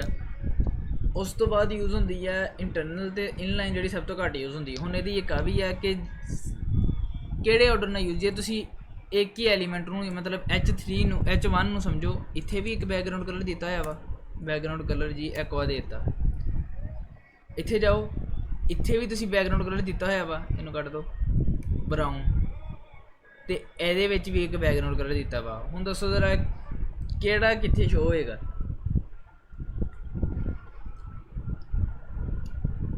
ਇਨਲਾਈਨ ਵਾਲਾ ਜਿਹੜਾ ਵਾ ਉਹ ਇਨਲਾਈਨ ਵਾਲਾ ਉੱਥੇ ਹੀ ਸ਼ੋ ਹੋਏਗਾ, ਤੇ ਬਾਕੀ ਬਰਾਊਨ ਕਿਹਦੇ 'ਚ ਸ਼ੋ ਹੋਏਗਾ ਤੇ ਦੂਸਰਾ ਐਕਵਾ ਜਿਹੜਾ ਵਾ ਉਹ ਕਿਹਦੇ 'ਤੇ ਸ਼ੋ ਹੋਏਗਾ, ਜਿਹੜਾ ਇੱਥੇ ਦਿੱਤਾ ਵਾ, ਕਿਉਂਕਿ ਦੋਵੇਂ ਲਿੰਕ ਤੇ ਹੈ ਨਹੀਂ ਵਾ ਪਤਾ page ਵੀਰੇ। ਨਾਲ। ਇਹ ਦੇਖੋ ਹੁਣ ਇਹਨੂੰ ਕਹਿੰਦੇ ਆ ਜੀ ਕਿ ਜਿੱਦਾਂ ਹੁੰਦਾ ਨਹੀਂ ਬੋਰਡਮਾ ਸਿਸਟਮ ਹੁੰਦਾ ਸੀ, ਪਹਿਲਾਂ ਡਿਵਾਈਡ ਹੋਣੀ ਵਾ ਕੋਈ ਇਕੁਏਸ਼ਨ ਆ, ਬਾਅਦ 'ਚ ਮਲਟੀਪਲਾਈ ਹੋਣੀ ਆ, ਫਿਰ ਪਲੱਸ ਹੋਣੀ, ਫਿਰ ਮਾਈਨਸ ਹੋਣੀ, ਮਤਲਬ ਉਹਦੀ ਉਹ ਜ਼ਿਆਦਾ ਹੁੰਦੀ ਸੀ ਡਿਵਾਈਡ ਵਾਲੇ ਦੀ। ਕੀ ਕਹਿੰਦੇ ਉਹਨੂੰ ਯਾਰ, ਇੰਗਲਿਸ਼ ਕਹਿੰਦੇ ਪ੍ਰੈਸੀਡੈਂਸ, ਤੇ ਉਰਦੂ 'ਚ ਕਹਿੰਦੇ ਆ ਉਹਨੂੰ ਯਾਨੀ ਕਿ ਜ਼ਿਆਦਾ ਫੋਕੀਅਤ ਮਿਲਣੀ ਆ। ਠੀਕ ਆ, ਐਸੀ ਤਰ੍ਹਾਂ ਯਾਨੀ ਕਿ ਡਿਵਾਈਡ ਵਾਲੇ ਨੂੰ ਕੋਈ ਮੈਥ ਦੀ ਇਕੁਏਸ਼ਨ ਹੋਵੇ ਤੇ ਡਿਵਾਈਡ ਵਾਲਾ ਪਹਿਲਾਂ ਹੁੰਦਾ ਵਾ ਤਕਸੀਮ। ਠੀਕ ਆ, ਤਕਸੀਮ ਵਾਲਾ ਪਹਿਲਾਂ ਹੁੰਦਾ ਵਾ, ਬਾਅਦ 'ਚ ਜ਼ਰਬ ਵਾਲਾ ਹੁੰਦਾ ਵਾ, ਉਸ ਤੋਂ ਬਾਅਦ ਹੁੰਦਾ ਵਾ ਜੀ ਜਮਾ ਤੇ ਮਾਈਨਸ ਵਾਲੇ। ਐਸੀ ਤਰ੍ਹਾਂ ਇਹਦੇ ਵਿੱਚ ਆ, ਇੱਥੇ ਲਿਖਦੇ ਪ੍ਰੈਸੀਡੈਂਸ। ਪ੍ਰੈਸੀਡੈਂਸ ਦਾ ਮਤਲਬ ਆ ਕਿ ਕਿਹਦੀ ਪਹਿਲਾਂ ਫੋਕੀਅਤ ਆਣੀ ਆ, ਕਿਹੜਾ ਪਹਿਲਾਂ ਉਮਰ ਦਰਾਮਦ ਸਭ ਤੋਂ ਜ਼ਿਆਦਾ ਜਿਹੜੀ ਆ ਉਹ ਕਿਹੜੀ ਚੀਜ਼ ਹੋਣੀ ਆ। ਸਭ ਤੋਂ ਜ਼ਿਆਦਾ ਜਿਹੜੀ ਆ ਅਹਿਮੀਅਤ ਉਹ ਹੋਣੀ ਹੈ ਜੀ ਇਨਲਾਈਨ ਦੀ, ਕਿਉਂਕਿ ਉਦੋਂ ਯੂਜ਼ ਹੋਣਾ ਵਾ ਜਦੋਂ ਕੋਈ ਤੁਸੀਂ ਅਲੱਗ ਹੀ ਚੀਜ਼ ਕਰਨੀ ਹੈ, ਤੇ ਉਹਦੇ ਲਈ ਤੁਹਾਨੂੰ ਆ ਜਿਹੜਾ ਵਾ ਇਸ ਲਈ ਹੁਣ ਇੱਥੋਂ ਕੀ ਜ਼ਾਹਰ ਹੋਗਾ, ਉਹ ਜੇ ਉਹਦੇ ਵਿੱਚ ਜਾਈਏ ਇਕੱਲੇ ਬਰਾਊਨ ਤੇ ਬਲੂ ਜ਼ਾਹਿਰ ਹੋਇਆ। ਸਭ ਤੋਂ ਜ਼ਿਆਦਾ ਫੋਕੀਅਤ ਹੈ ਜੀ ਇਨਲਾਈਨ ਦੀ, ਉਸ ਤੋਂ ਬਾਅਦ ਹੈ ਜੀ ਇੰਟਰਨਲ ਦੀ, ਤੇ ਸਭ ਤੋਂ ਘੱਟ ਹੈ ਜੀ ਐਕਸਟਰਨਲ ਦੀ। ਮਤਲਬ ਜਿੱਥੇ ਕਿਤੇ ਜਗ੍ਹਾ ਤਿੰਨੀ ਜਗ੍ਹਾ ਤੇ ਇਹਨਾਂ ਦੇ ਆਹ ਯੂਜ਼ ਹੋਏ ਹੋਣਗੇ ਨਾ ਆ ਟੈਗ ਜਿਹੜੇ ਆ H1 ਤੇ 3 ਇਨਲਾਈਨ ਨੂੰ ਵੀ ਦਿੱਤਾ ਹੋਏਗਾ, ਇੰਟਰਨਲ 'ਚ ਵੀ ਤੇ ਐਕਸਟਰਨਲ 'ਚ ਵੀ। ਤੇ ਜਿਹੜਾ ਵਾ ਅਮਲ ਦਰਾਮਦ ਹੋਣਾ ਵਾ ਪਹਿਲੋਂ ਜੀ ਇੰਟਰਨਲ, ਬਾਅਦ 'ਚੋਂ ਜੇ ਕੋਈ ਬਚਿਆ ਤੇ ਉੱਤੇ ਪਹਿਲਾਂ ਇਨਲਾਈਨ, ਫਿਰ ਇੰਟਰਨਲ, ਫਿਰ ਐਕਸਟਰਨਲ। ਸਮਝ ਆਈ ਨਿਕਦੀ ਹੈ? ਦੱਸੋ। ਮੈਨੂੰ ਤੇ ਲੱਗ ਜੀ ਗਿਆ। ਜੀ ਠੀਕ ਹੈ ਨਾ। ਪ੍ਰੈਸੀਡੈਂਸੀ ਸਮਝ ਲਓ, ਮਤਲਬ ਫੋਕੀਅਤ ਸਭ ਤੋਂ ਜ਼ਿਆਦਾ ਫੋਕੀਅਤ ਮਿਲਣੀ ਆ ਇਨਲਾਈਨ ਨੂੰ, ਪਰ ਸਭ ਤੋਂ ਇਹ ਇਸ ਲਈ ਕਿਉਂਕਿ ਉਹ ਕਿਤੇ ਕਿਤੇ ਯੂਜ਼ ਹੋਣਾ ਵਾ ਇੱਕ ਅੱਧੀ ਵਾਰੀ। ਇਸ ਲਈ ਇੰਟਰਨਲ ਇੱਕ ਫਾਈਲ 'ਚ ਯੂਜ਼ ਹੋਣਾ ਵਾ ਕਿ ਕਿਸੇ ਫਾਈਲ ਦਾ ਕਿਸੇ ਪੇਜ ਦਾ ਤੁਸੀਂ ਜਿਹੜਾ ਵਾ ਉਹ ਅਲੱਗ ਰੱਖਣਾ ਵਾ ਸਟਾਈਲ ਸਾਰਿਆਂ ਤੋਂ, ਉਹਦੇ ਲਈ ਤੁਸੀਂ ਇੰਟਰਨਲ ਯੂਜ਼ ਕਰ ਸਕਦੇ ਆ। ਅਤੇ ਐਕਸਟਰਨਲ ਜਿਹੜਾ ਵਾ ਉਹ ਕੋਮਨ ਆ, ਕਿਉਂਕਿ ਹਰ ਇੱਕ ਵਿੱਚ ਯੂਜ਼ ਹੋਣਾ ਵਾ, ਇਸ ਲਈ ਉਹ ਸਭ ਤੋਂ ਘੱਟ ਉਹਦੀ ਫੋਕੀਅਤ ਆ। ਠੀਕ ਹੋ ਗਿਆ ਨਾ? ਕੋਈ ਕਨਫਿਊਜ਼ਨ ਤਾਂ ਨਹੀਂ ਹੈ ਇਹਦੇ ਵਿੱਚ ਇੰਨੇ ਕੁ ਜਿਹੇ ਵਿੱਚ? नहीं क्लियर। ਨਹੀਂ ਨਹੀਂ 3 टाइप्स की जगह मैथड्स लिख दो। 3 मैथड है जी CSS ਦੇ। ਅੱਛਾ ਜੀ, ਉਸ ਤੋਂ ਬਾਅਦ ਆਉਂਦੇ ਆ ਸਿਲੈਕਟਰਸ। ਸਿਲੈਕਟਰਸ ਕੀ ਆ? ਸਿਲੈਕਟਰਸ ਮਤਲਬ ਕਿ ਤੁਸੀਂ ਐਲੀਮੈਂਟਸ ਨੂੰ ਕਿਸ ਤਰ੍ਹਾਂ ਸਟਾਈਲ ਦੇਣਾ ਵਾ, ਕਿ ਕਿੱਦਾਂ ਪਹਿਚਾਨੇ ਜਾਓਗੇ ਤੁਸੀਂ ਕਿਹੜੇ ਐਲੀਮੈਂਟ ਨੂੰ ਸਟਾਈਲ ਦੇ ਰਹੇ ਆ। ਹੁਣ H1 ਜਿਹੜੀ ਆ ਵੈਬਸਾਈਟ ਹੈ ਇੱਕ, ਆ ਫੇਸਬੁੱਕ ਹੀ ਲੈ ਲਓ, ਇਹਦੇ ਵਿੱਚ ਆ ਜਿਹੜੇ ਸਾਰੇ ਹੋਣਗੇ, ਆ ਜਿਹੜਾ ਨਾਮ ਲਿਖਿਆ ਵਾ, ਫਰੈਂਡਸ ਲਿਖਿਆ, communities, pages, saved, market place, ਆ ਸਾਰੇ ਜਿਹੜੇ ਆ ਇਹਨਾਂ ਦਾ ਫੌਂਟ ਸੇਮ ਆ ਨਾ, ਹਨਾ? ਸੇਮ ਆ। ਜੀ, ਸੇਮ same। ਤੇ ਮਤਲਬ ਇਹਨਾਂ ਸਾਰਿਆਂ ਨੂੰ ਇੱਕ ਹੀ ਸਟਾਈਲ ਦਿੱਤਾ ਵਾ। ਇਸ ਤੋਂ ਬਾਅਦ ਇਹਨਾਂ ਦਾ ਜਿਹੜਾ ਫੌਂਟ ਆ ਇਹ ਉਹਨਾਂ ਤੋਂ ਡਿਫਰੈਂਟ ਆ, ਪਰ ਆਪਸ 'ਚ ਸੇਮ ਆ, ਤੇ ਉਹਨਾਂ ਨੂੰ ਇੱਕ ਹੀ ਸਟਾਈਲ ਦਿੱਤਾ ਵਾ। ਹੁਣ ਇਹ ਕਿੱਥੇ ਕਿੱਥੇ ਯੂਜ਼ ਹੁੰਦੇ ਆ? ਤੁਸੀਂ ਪੂਰੇ ਪੇਜ ਵਿੱਚ ਪਹਿਲੇ ਸੀ, ਹੁਣ ਇੱਥੇ ਲਿਖਦੇ ਹਾਂ, ਰਹੀਏ ਨਿਊ ਸਲਾਈਡ। ਅੱਛਾ ਜੀ, ਇਹ 'ਚ ਜੀ ਆ ਗਏ ਜੀ ਸਿਲੈਕਟਰਸ ਕਿ ਤੁਸੀਂ ਸਿਲੈਕਟ ਕਿੱਦਾਂ ਕਰਨਾ ਵਾ ਐਲੀਮੈਂਟ। ਪਹਿਲੇ ਵਾ ਜੀ ਟੈਗ, ਜਿੱਦਾਂ ਆਪਾਂ ਹੁਣੀ ਕਰਕੇ ਹਟੇ ਹਾਂ, ਬਾਏ ਟੈਗਸ। ਠੀਕ ਹੋ ਗਿਆ? ਜਿਹੜਾ ਆਪਾਂ ਹੁਣੀ ਕਰਕੇ ਹਟੇ ਆ ਟੈਗਸ। ਠੀਕ ਹੋ ਗਿਆ? ਸਮਝ ਲੱਗੀ? ਦੂਸਰਾ ਵਾ ਜੀ ਬਾਏ ਕਲਾਸ। ਤੀਸਰਾ ਵਾ ਜੀ ਕਲਾਸ ਦੱਸੀ ਸੀ ਨਾ ਤੁਹਾਨੂੰ ਕੀ ਹੁੰਦੀ ਆ, ਥੋੜਾ ਜਿਹਾ ਦੱਸਿਆ ਸੀ ਆਈਡੀਆ ਯਾਰ। ਦੱਸੀ ਸੀ। ਤੀਸਰਾ ਵਾ ਜੀ ਬਾਏ ID। ਆ ਤਿੰਨ ਚੀਜ਼ਾਂ ਮੇਨ ਆ ਤਿੰਨ, ਹੋਰ ਵੀ ਹੈ ਵਾ ਉਹ ਬਾਅਦ ਚੋਂ ਕਰਾਂਗੇ, ਪਰ ਮੇਨ ਆ ਤਿੰਨ। ਸਭ ਤੋਂ ਜ਼ਿਆਦਾ ਯੂਜ਼ ਹੁੰਦਾ ਵਿੱਚ ਕਲਾਸ। ਉਹ ਕਿਉਂ ਹੁਣ ਆ ਦੇਖੋ ਇੱਥੇ ਹੁਣ ਆਪਾਂ ਇਹਨੂੰ ਦੇ ਦਈਏ H1 ਆ, ਇੱਥੇ ਆਪਾਂ ਲਿਖ ਦਈਏ ਕਲਾਸ। ਕਲਾਸ ਦੇਤੀ ਜੀ ਹੈਡਿੰਗ 1, ਪਹਿਲੀ ਹੈਡਿੰਗ ਆ। ਇਹਨੂੰ ਕਲਾਸ ਦੇਤੀ ਜੀ ਕਲਾਸ ਨਹੀਂ, ਇਹਨੂੰ ਦੇਤੀ ਹੈਡਿੰਗਸ। ਹੈਡਿੰਗਸ ਕਲਾਸ ਦੇਤੀ ਪਹਿਲੇ ਨੂੰ ਵੀ, ਇਹਨੂੰ ਵੀ। ਇਹ ਤੇ ਫਿਰ ਇਨਲਾਈਨ ਨਹੀਂ ਹੋ ਗਿਆ? ਨਹੀਂ ਇਹ ਕਲਾਸ ਦੇ ਰਹੇ ਹਾਂ ਆਪਾਂ, ਸਟਾਈਲ ਨਹੀਂ ਦੇ ਰਹੇ। ਆ ਕਲਾਸ ਦਿੱਤੀ ਆ ਬਸ, ਸਟਾਈਲ ਨਹੀਂ ਦੇ ਰਹੇ ਆਪਾਂ ਇੱਥੇ, ਠੀਕ ਹੈ। ਕਲਾਸ ਹੈਡਿੰਗਸ ਦੇਤੀ। ਹੁਣ ਆਪਾਂ ਇਸ ਹੈਡਿੰਗ ਤੋਂ ਜਿਨ੍ਹਾਂ ਨੂੰ ਕਲਾਸ ਹੈਡਿੰਗ ਦਿੱਤੀ ਹੋਈ ਨਾ, ਉਹਨਾਂ ਨੂੰ ਆਪਾਂ ਸਟਾਈਲ ਕਿੱਦਾਂ ਦੇਣਾ ਵਾ। ਇੱਥੇ ਆ ਜਾਓ, ਇੱਥੇ ਇਹਦਾ ਵੀ ਕਮੈਂਟ ਸੇਮ ਆ। ਕੰਟਰੋਲ ਦਬਾ ਕੇ ਆਹ ਦਬਾਉਂਗੇ, ਉਹ ਕਮੈਂਟ ਵਾਲਾ ਹੈ ਨਾ ਬਾਕਸ, ਆ ਨਹੀਂ ਸੇਮ, ਮਤਲਬ ਮੈਥਡ ਸੇਮ ਆ। ਤੇ ਇੱਥੇ ਦੇ ਦਿਓ ਕਲਾਸ ਸਿਲੈਕਟਰ ਤੱਕ, ਤੁਹਾਨੂੰ ਯਾਦ ਰਹੇ ਨਾ। ਅੱਛਾ ਜੀ, ਇੱਥੇ ਦੇਣੀ ਮੈਂ ਕਲਾਸ ਨਾ ਕਿਸੇ ਚੀਜ਼ ਨੂੰ ਕੋਈ ਸਟਾਈਲ ਦੇਣਾ ਵਾ ਤਰੀਕਾ ਡੋਟ ਹੈਡਿੰਗਸ। ਇਹਦਾ ਮਤਲਬ ਆ ਕਿ ਜਿਹੜੀ ਹੈਡਿੰਗਸ ਵਾਲੀ ਕਲਾਸ ਆ, ਹੁਣ ਆਪਾਂ ਉਹਨੂੰ ਸਟਾਈਲ ਦੇਣ ਲੱਗੇ ਆ। ਇਹਨੂੰ ਆਪਾਂ ਦੇਤਾ ਜੀ ਡਾਟ ਮੀਨਸ ਕਲਾਸ ਹੈ ਨਾ। ਹਾਂ, ਡੋਟ ਮਤਲਬ ਕਲਾਸ। ਕਲਰ ਆਪਾਂ ਇਹਨਾਂ ਨੂੰ ਦੇਣਾ ਵਾ, ਸਾਰਿਆਂ ਦਾ ਕਲਰ ਚੇਂਜ ਕਰਨਾ ਵਾ ਜੀ। ਬਲੂ ਕਰਤਾ, ਨਹੀਂ ਰੈਡ ਕਰਤਾ ਜੀ। ਇਹ 'ਚ ਆਪਾਂ ਜਾ ਕੇ ਇਹਨੂੰ ਨਾ ਜ਼ਰਾ ਉਹ ਕਰ ਦਿੰਦੇ ਆ ਤਾਂ ਕਿ ਆ ਬਰਾਊਨ। ਅੱਛਾ ਜੀ, ਆ ਦੇਖਿਓ ਜਿੰਨੀਆਂ ਵੀ ਕਲਾਸਾਂ ਸੀ ਉਹਨਾਂ ਦਾ ਕਲਰ ਰੈਡ ਹੋ ਗਿਆ ਹੋਇਆ, ਦੇਖਣ ਨੂੰ ਪੈਂਦੇ ਆ। Dark red. ਅੱਛਾ ਜੀ, ਜਿੰਨੀਆਂ ਵੀ ਕਲਾਸਾਂ ਸੀ ਉਹਨਾਂ ਦਾ ਕਲਰ ਚੇਂਜ ਹੋ ਗਿਆ, ਉਹਨਾਂ ਦਾ ਆਹ ਆ ਗਿਆ, ਠੀਕ ਹੋ ਗਿਆ। ਦੂਸਰੀ ਚੀਜ਼ ਹੈ ਜੀ ਆਈਡੀ। ਹੁਣ ਅਸੀਂ ਚਾਹੁੰਦੇ ਯਾਰ ਇਹਨਾਂ 'ਚੋਂ ਨਾ ਇੱਕ ਅੱਧੇ ਦੀ, ਇੱਥੇ ਇਸ ਲਈ ਇਨਲਾਈਨ ਸਭ ਤੋਂ ਘੱਟ ਯੂਜ਼ ਹੁੰਦੀ ਆ, ਕਿਉਂਕਿ ਆਈਡੀ ਤੁਹਾਨੂੰ ਦੱਸਿਆ ਸੀ ਇੱਕ ਪੇਜ 'ਤੇ ਇੱਕ ਹੀ ਹੋ ਸਕਦੀ ਆ। ਇੱਥੇ ਆਪਾਂ ਕਰ ਦਈਏ ਆਈਡੀ ਹੈਡਿੰਗ 2, ਠੀਕ ਆ। ਇਹਨੂੰ ਆਪਾਂ ਆਈਡੀ ਨਹੀਂ, ਇਹ ਜਿਹੜਾ ਲਫ਼ਜ਼ ਲਿਖ ਰਹੇ ਆ ਹੈਡਿੰਗ, ਇਹਦੀ ਜਗ੍ਹਾ ਕੁਝ ਹੋਰ ਵੀ ਤਾਂ ਲਿਖ ਸਕਦੇ ਹਾਂ ਜੋ ਨਾ। ਮਰਜ਼ੀ ਲਿਖ ਸਕਦੇ ਹਾਂ, ਇਹ ਮੈਂ ਦੱਸ ਨਹੀਂ ਕਰ ਰਿਹਾ। ਮਤਲਬ ਆ ਦੂਸਰੇ ਨੰਬਰ 'ਤੇ ਹੈਡਿੰਗ ਆ ਰਹੀ, ਮੈਂ ਇੱਥੇ ਤਾਂ ਹੈਡਿੰਗ 2 ਲਿਖਿਆ। ਅੱਛਾ ਜੀ, ਇੱਥੇ ਹੁਣ ਆਈਡੀ ਨਾ ਕਿੱਦਾਂ ਦੇਈਦੀ ਆ, ਆਈਡੀਜ਼ ਸਿਲੈਕਟਰ। ਆਈਡੀ ਨਾ ਤੁਸੀਂ ਕਿੱਦਾਂ ਦੇਣਾ ਵਾ, ਆਈਡੀ ਕਿਸ ਲਈ ਯੂਜ਼ ਹੁੰਦੀ ਹੈ, ਤੁਸੀਂ ਸਾਰੀ ਹੈਡਿੰਗ ਨੂੰ ਇੱਕ ਕਲਰ ਦਿੱਤਾ, ਪਰ ਤੁਸੀਂ ਚਾਹੁੰਦੇ ਇੱਕ ਅੱਧੀ ਹੈਡਿੰਗ ਆ ਨਾ ਜਿਹੜੀ ਦਰਮਿਆਨ ਵਾਲੀ, ਉਹਨੂੰ ਕੋਈ ਹੋਰ ਕਲਰ ਦੇ ਦਈਏ, ਬਾਕੀ ਹੈਡਿੰਗਸ ਨੂੰ ਉਹੀ ਕਲਰ ਰਵੇ, ਠੀਕ ਆ। ਉਹ 'ਚ ਕੀ ਆ, ਹੈਸ਼ਟੈਗ ਆਣਾ ਵਾ, ਆਈਡੀ ਲਈ ਆਣਾ ਵਾ ਹੈਸ਼ਟੈਗ। ਕਲਾਸ ਲਈ ਕੀ ਸੀ, ਡੋਟ। ਆਈਡੀ ਲਈ ਆਣਾ ਹੈਸ਼ਟੈਗ, ਅੱਗੇ ਲਿਖਿਆ ਦਾ ਸੀ ਹੈਡਿੰਗ 2। ਇੱਥੇ ਹੁਣ ਇਹਨੂੰ ਤੁਸੀਂ ਕਲਰ ਕੋਈ ਹੋਰ ਦੇਣਾ ਵਾ, ਕਲਰ ਤੁਸੀਂ ਦੇ ਦਿਓ ਜੀ ਆ ਬਲੂ ਵਾਇਲਟ ਦੇਤਾ, ਆ ਜਾਓ ਉਹਦਾ ਕਲਰ ਚੇਂਜ ਹੋ ਗਿਆ। ਇੱਥੇ ਇਸ ਵਜ੍ਹਾ ਤੋਂ ਨਾ ਇਨਲਾਈਨ ਦਾ ਕੰਮ ਘੱਟ ਵਾ, ਕਿਉਂਕਿ ਉਹਨੂੰ ਆਪਾਂ ਆਈਡੀ ਦੇ ਕੇ ਉੱਥੇ ਸੈੱਟ ਕਰ ਕਲਰ ਇਸ ਤਰ੍ਹਾਂ ਹੀ ਨਹੀਂ ਸੀ। ਨਹੀਂ ਪਹਿਲਾਂ ਉਹ ਆਹ ਸੀ ਆ ਜਿਹੜਾ ਹੁਣ ਇਹਨਾਂ ਦਾ ਵਾ ਬਰਾਊਨ ਸੀ। ਨਹੀਂ ਹਾਂ ਨਹੀਂ, ਆ ਦੇਖੋ, ਚੈੱਕ ਕਰ ਲੈ ਆ ਦੇਖੋ, ਮੈਂ ਬੈਕ ਕਰਤਾ ਨਾ, ਆ ਦੇਖੋ ਸਾਰਾ ਖਤਮ ਕਰਤਾ, ਆ ਦੇਖੋ ਆ ਦੇਖ ਨਾ। ਹਾਂ ਇਸ ਤਰ੍ਹਾਂ ਦਾ ਵਾ, ਬਰਾਊਨ ਆ ਉਹ ਬੈਕਗਰਾਉਂਡ ਕਲਰ ਉਸ ਤਰ੍ਹਾਂ ਦਾ ਨਾ, ਤਾਂ ਲੱਗ ਅੱਛਾ ਰਿਹਾ। ਅੱਛਾ, ਨਹੀਂ ਮੈਂ ਲਾਈਨ ਦਾ ਦੇਖ, ਠੀਕ ਹੋ ਗਿਆ ਠੀਕ ਹੋ ਗਿਆ।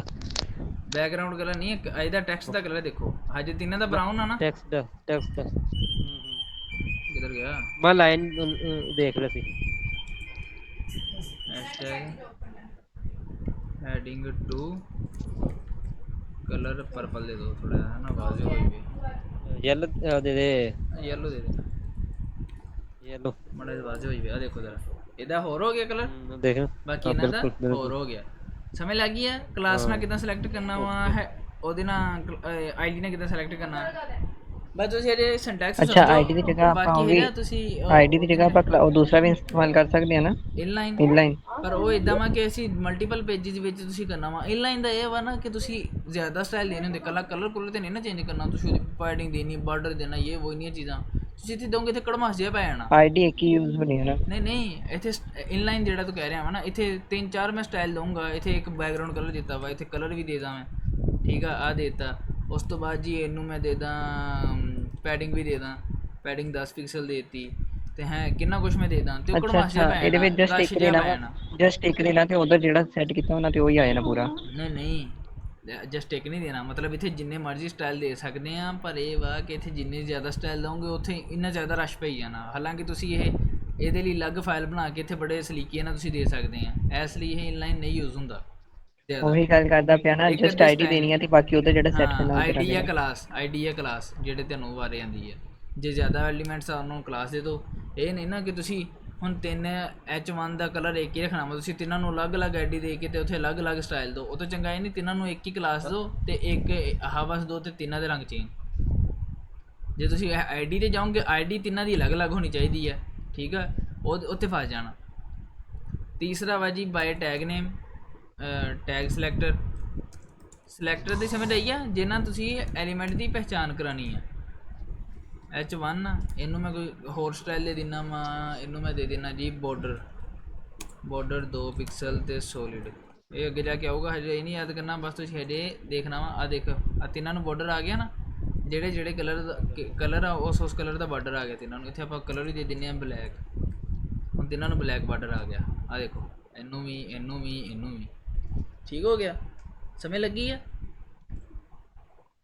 ਆਈਡੀ ਦਾ ਕਿਦਾਂ ਜੀ ਤੁਸੀਂ ਕਿਆ ਲੱਗ ਤੇ ਗਈ ਆ ਹੈ, ਕਲਾਸ ਨਾਲ ਕਿਦਾਂ ਸਿਲੈਕਟ ਕਰਨਾ ਵਾ, ਆਈਡੀ ਨਾਲ ਕਿਦਾਂ ਸਿਲੈਕਟ ਕਰਨਾ ਵਾ, ਇਹ ਤਾਂ ਬਸ ਤੁਸੀਂ ਇਹ ਤੇ ਗੌਰ ਕਰਨਾ ਵਾ। ਤੇ H1 ਟੈਗ ਨਾਮ ਨਾਲ ਕਿਦਾਂ ਸਿਲੈਕਟ ਕਰਨਾ ਵਾ। ਟੈਗ ਨਾਮ ਜਿਹੜਾ ਵੀ ਟੈਗ ਦਾ ਨਾਮ ਆ, H1 H2 ਆ ਜਾਂ P ਆ, ਉਹ ਤੁਸੀਂ ਇਕੱਲਾ ਬਗੈਰ ਕਿਸੇ ਹੈਸ਼ ਤੋਂ ਤੇ ਬਗੈਰ ਡੋਟ ਤੋਂ ਲਿਖੋਗੇ, ਉਹਦਾ ਮਤਲਬ ਆ ਕਿ ਇਹ ਟੈਗ ਦਾ ਨਾਮ ਆ। ਜਿਹੜਾ ਤੁਸੀਂ ਹੈਸ਼ ਦੇ ਨਾਲ ਲਿਖਿਆ ਉਹਦਾ ਮਤਲਬ ਆਈਡੀ ਹੈ, ਜਿਹੜਾ ਤੁਸੀਂ ਡੋਟ ਨਾਲ ਲਿਖਿਆ ਉਹਦਾ ਮਤਲਬ ਆ ਕਲਾਸ ਆ। ਸਮਝ ਆਈ? ਓਕੇ ਹੋ ਗਿਆ। ਪੁੱਛਣਾ ਕੁਛ? ਇਹ ਤੇ ਠੀਕ ਹੋ ਗਿਆ। ਤੁਸੀਂ ਦੱਸਿਆ ਕਿ ਅਗਰ ਮਲਟੀਪਲ ਪੇजेस ਮਤਲਬ ਕਿ ਜਿਸ ਤਰ੍ਹਾਂ 10 ਪੇजेस ਆ, ਹਾਂ ਉਹਨਾਂ ਤੇ ਇਕੱਠਾ ਕਰਨਾ ਹੈ, ਮਤਲਬ ਕਲਰ ਵਗੈਰਾ ਜਾਂ ਉਹਦਾ ਬਾਰਡਰ ਵਗੈਰਾ ਜਾਂ ਜਿਸ ਤਰ੍ਹਾਂ ਵੀ ਕਰਨਾ, 10 ਤੇ ਕਿਸ ਤਰ੍ਹਾਂ ਹੋਏਗਾ? ਉਹਦੇ ਤੇ ਪੇਜ ਅਲੱਗ-ਅਲੱਗ ਹੋਣਗੇ ਨਾ। ਪਰ ਇਹ ਦੇਖੋ ਨਾ, ਮੈਂ ਤੁਹਾਨੂੰ ਦੱਸਿਆ ਕਿ ਜੇ ਇਸ ਪੇਜ ਤੇ ਮਤਲਬ ਆ ਦੇਖੋ ਇੱਥੇ ਆ ਜਿਹੜਾ ਪੇਜ ਆ, ਇਹ ਤੇ ਆ ਤਸਵੀਰ ਨੂੰ ਉਹਨਾਂ ਨੇ ਇੱਕ ਹੀ ਸਟਾਈਲਿੰਗ ਦਿੱਤੀ ਆ। ਆ ਜਿਹੜਾ ਕਮੈਂਟ ਜਿੱਦਾਂ ਸ਼ੋਅ ਹੁੰਦਾ ਵਾ, ਪਹਿਲਾਂ ਨਾਮ ਹੋ ਰਿਹਾ ਵਾ, ਉਸ ਤੋਂ ਬਾਅਦ ਆਹ ਹੋ ਰਿਹਾ ਕੰਗ੍ਰੈਚੁਲੇਸ਼ਨਸ ਤੇ ਬਾਅਦ ਚੋਂ ਸਟਿਕਰ, ਇਹਨਾਂ ਨੇ ਕਿ ਇਹ ਤੁਸੀਂ ਫੇਸਬੁੱਕ ਦੇ ਜਿਹੜੇ ਮਰਜ਼ੀ ਪੇਜ ਤੇ ਚੱਲ ਜਾਓ, ਆਹ ਕਮੈਂਟ ਇੱਦਾਂ ਹੀ ਸ਼ੋਅ ਹੋਣੇ ਆ। ਉਹ ਕਿਉਂ? ਇਹ ਤੇ ਨਹੀਂ ਨਾ ਉਹਨਾਂ ਨੇ ਹਰ ਪੇਜ ਤੇ ਅਲੱਗ-ਅਲੱਗ ਕੋਡਿੰਗ ਕੀਤੀ ਹੋਵੇ, ਨਹੀਂ, ਉਹਨਾਂ ਨੇ ਭਾਈ ਹਰ ਇੱਕ ਹੀ ਫਾਈਲ ਬਣਾਈ ਆ। ਜਿੱਥੇ ਡਿਫਰੈਂਟ ਯੂਜ਼ ਹੋਣਾ ਵਾ ਉੱਥੇ ਬਸ ਕਲਾਸ ਡਿਫਰੈਂਟ ਦਿਓ ਉਸ ਐਲੀਮੈਂਟ ਨੂੰ, ਤੇ ਕੋਡਿੰਗ ਉਹ 'ਚ ਹੀ ਕਰ ਦਿਓ। ਇਹ 'ਚ ਹੀ ਕਲਾਸ ਜਿਹੜੀ ਮਰਜ਼ੀ ਦੇਈ ਜਾਓ ਆਪਣੀ ਮਰਜ਼ੀ ਨਾਲ, ਉਹ ਤੁਸੀਂ ਆਪ ਨਾਮ ਰੱਖਣੇ ਕਲਾਸਾਂ ਦੇ। ਜਿਆਦਾ ਲਾਈਨਿੰਗ ਬਣ ਜਾਣੀ, ਸ਼ੀਟ ਇੱਕ ਹੀ ਰੱਖੀ ਦੀ ਆ ਜ਼ਿਆਦਾਤਰ, ਕਿਤੇ ਮਲਟੀਪਲ ਸ਼ੀਟਸ ਵੀ ਯੂਜ਼ ਹੁੰਦੀਆਂ ਵਾ, ਤਾਂ ਜ਼ਿਆਦਾ ਤੁਸੀਂ ਸਟਾਈਲ ਸ਼ੀਟ ਵੀ ਯੂਜ਼ ਕਰ ਸਕਦੇ ਹੋ। ਉਹ ਅੱਗੇ ਆਣਾ ਉਹ ਤੇ ਨਾ ਇੱਕ ਐਕਸਟਰਨਲ ਕਿਉਂ ਯੂਜ਼ ਹੁੰਦੀ ਆ? ਕਿਉਂਕਿ ਤੁਸੀਂ ਸਾਰਾ ਜਿਹੜਾ CSS ਦਾ ਖਲਾਰਾ ਪਾਉਣਾ ਤੁਸੀਂ ਇੱਕ ਹੀ ਪੇਜ ਤੇ ਪਾ ਲਓ, ਉਹ ਕੀ ਅਲੱਗ-ਅਲੱਗ ਪੇਜ ਤੇ ਜਾ ਕੇ ਨਾਰਮਲ ਇੱਥੇ ਕਾਰਡ ਵਗੈਰਾ ਜਿਹੜੇ ਇੱਕ ਮਿੰਟ ਬਣਾਉਣ ਵਾਸਤੇ ਆ। ਨਹੀਂ ਤੁਹਾਨੂੰ ਮੈਂ ਇੱਕ ਹੁਣ ਉਹ ਦਿਖਾਉਣਾ ਵਾ ਕਿ CSS ਕਿੰਨੀ ਹੋ ਸਕਦੀ ਹੈ ਇੱਕ ਵੈਬਸਾਈਟ ਦੀ। ਅੱਛਾ ਜੀ, ਤੋ ਆ ਮੈਂ ਹੀ ਲਿਖੀ ਸਾਰੀ ਇਹਦੀ ਨਾ, ਆ ਜਿਹੜੀ CSS ਹੈ ਨਾ ਸਾਰੀ ਮੈਂ ਲਿਖੀ ਹੈ। ਆ ਦੇਖੋ ਸਾਰੀ ਨਹੀਂ ਮੈਂ ਲਿਖੀ।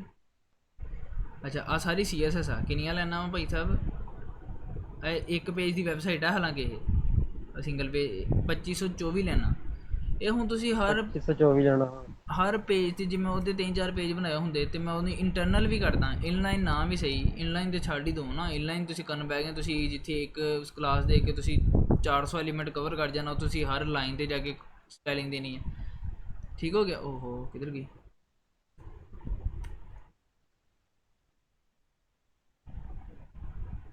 ਅਸੀਂ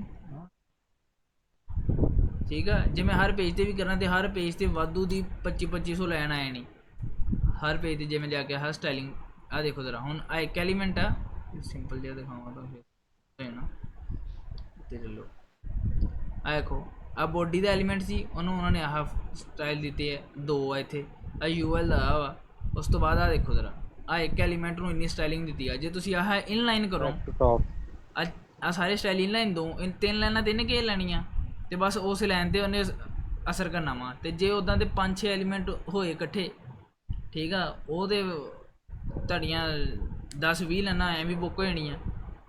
ਇੱਥੇ ਕੀ ਆ, ਇੱਥੇ 10 ਲਾਈਨਾਂ ਇੱਕ ਸੀਕੁਐਂਸ 'ਚ ਬੰਦੇ ਨੂੰ ਸਮਝ ਆ ਰਹੀ ਆ ਕਿ ਆਹ ਕੀ ਚੀਜ਼ਾਂ ਵਾ ਤੇ ਈਜ਼ੀ ਆ। ਉੱਥੇ ਕੜਮਾਸ ਪੈ ਜਾਣਾ ਇੱਕ ਹੀ ਲਾਈਨ 'ਚ ਜੇ ਹੋਇਆ। ਐਸੀ ਤਰ੍ਹਾਂ ਇੰਟਰਨਲ 'ਚ ਹੋਇਆ ਇੱਕ ਹਰ ਪੇਜ 'ਤੇ ਤੁਹਾਨੂੰ ਕਰਨਾ ਪੈਣਾ, ਠੀਕ ਹੈ। ਇਸ ਲਈ CSS ਐਕਸਟਰਨਲ ਯੂਜ਼ ਹੁੰਦੀ ਹੈ ਕਿ ਜਿੰਨੀਆਂ ਵੀ ਹੈ ਨਾ ਐਕਸਟਰਨਲ ਉਹ ਸਾਰੀਆਂ ਇੱਕ ਹੀ ਪੇਜ 'ਤੇ ਆ ਜਾਣ, ਜਿੰਨਾ ਵੀ ਸਟਾਈਲ ਆ ਸਾਰਾ ਇੱਕ ਹੀ ਪੇਜ 'ਤੇ ਆ ਜਾਵੇ। ਹੁਣ ਇਹਦੇ ਵੀ ਤੁਹਾਨੂੰ HTML ਫਾਈਲ ਦਿਖਾ ਦਾਂ, ਉਹ ਤਾਂ ਸ਼ਾਇਦ ਹੀ ਆ ਕਿਤੇ ਇੰਟਰਨਲ ਜਾਂ ਫਿਰ ਦੂਸਰੀ ਵੀ ਯੂਜ਼ ਹੋਈ ਹੋਵੇ। ਇਹਦਾ HTML ਇੱਕ ਹੀ ਪੇਜ ਦੀ ਸੀ, ਕਿੱਧਰ ਗਈ ਆਹ ਵਾ। ਆ ਦੇਖੋ ਜ਼ਰਾ, ਆ ਲਿੰਕ ਕੀਤੀਆਂ ਵਾ ਸਾਰੀਆਂ ਸਟਾਈਲ ਸ਼ੀਟ, ਆ ਲਿੰਕ ਹੀ ਆ ਨਾ ਸਾਰੇ, ਇਹ ਜਿੰਨੀਆਂ ਵੀ ਅਲੱਗ-ਅਲੱਗ ਚੀਜ਼ ਲਈ ਹੈ ਤਾਂ ਬਾਅਦ 'ਚ ਦੱਸੂੰਗਾ। ਆ ਦੇਖੋ ਜ਼ਰਾ, ਹੈਡ ਵਿੱਚ ਕੋਈ ਨਹੀਂ ਆ ਉਹ ਸਟਾਈਲ ਵਾਲਾ ਟੈਗ, ਕਿਉਂਕਿ ਇੰਟਰਨਲ ਯੂਜ਼ ਹੀ ਨਹੀਂ ਕੀਤੀ, ਲੋੜ ਹੀ ਨਹੀਂ ਹੈ, ਐਵੇਂ ਤੇ ਖਲਾਰਾ ਪਾਣਾ, ਠੀਕ ਆ। ਇਹਦੇ ਵਿੱਚ ਵੀ ਦੇਖੋ ਕਿਤੇ ਵੀ ਸ਼ਾਇਦ ਹੀ ਤੁਹਾਨੂੰ ਯੂਜ਼ ਹੋਈ ਨਜ਼ਰ ਆਵੇ। ਕਲਾਸਾਂ ਹੀ ਦਿੱਤੀਆਂ ਵਾ, ਦੇਖੋ ਕਲਾਸ ਦਿੱਤੀ ਆ ਵੀ, ਥੱਲੇ ਵੀ ਕਲਾਸ ਦਿੱਤੀ ਆ। ਅੱਜ ਚੈੱਕ ਕਰੋ ਜ਼ਰਾ ਕਲਾਸਾਂ ਇੱਕ ਪੇਜ 'ਤੇ ਕਿੰਨੀਆਂ ਦਿੱਤੀਆਂ। F ਦਬਾਊਂਗਾ ਨਾ 170 ਕਲਾਸਾਂ ਦਿੱਤੀਆਂ ਵਾ। ਹੁਣ ਇਹੀ ਮੈਂ 170 ਕਲਾਸਾਂ ਦੀ ਜਗ੍ਹਾ 170 ਮੈਂ ਸਟਾਈਲ ਦਿੰਦਾ, ਕਲਾਸ ਨੇ ਤਾਂ ਇੰਨੀ ਜਗ੍ਹਾ ਘੇਰੀ ਬਸ।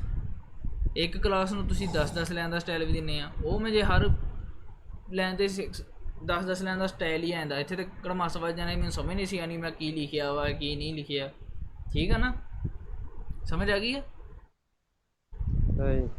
ਜੀ ਜੀ ਇਹ ਸਹੀ ਹੈ। ਪਤਾ ਲੱਗ ਗਿਆ ਨਾ ਕਿ ਕਿਉਂ ਯੂਜ਼ ਹੁੰਦੀ ਹੈ ਐਕਸਟਰਨਲ ਜ਼ਿਆਦਾ, ਕਿਉਂਕਿ ਉਹ ਸਾਰਾ ਜਿਹੜਾ CSS ਦਾ ਸਟਾਈਲ ਆ ਉਹ ਇੱਕ ਹੀ ਪੇਜ 'ਤੇ ਆ ਜਾਂਦਾ ਵਾ। ਇਹ ਤਾਂ ਬਹੁਤ ਛੋਟੀ ਸੀ, ਇਹ ਤਾਂ ਇੱਕ ਪੇਜ ਦੀ ਸੀ ਨਾ ਤਾਂ ਇੰਨੀ ਛੋਟੀ ਸੀ। ਇਹੀ ਜੇ ਇੱਥੇ ਹੁੰਦੀ ਭਾਈ ਸਾਹਿਬ ਕਹਿ ਲਓ ਕਿ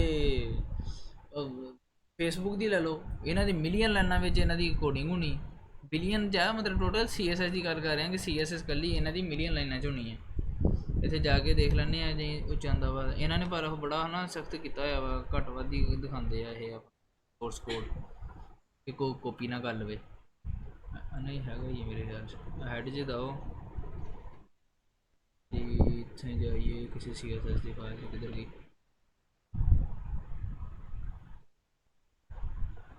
ਨਹੀਂ ਬਈ, ਉਹਨਾਂ ਨੇ ਫੁੱਲ ਹੀ ਲਗਾ ਕੇ ਰੱਖੀ ਹੋਣੀ ਹੈ।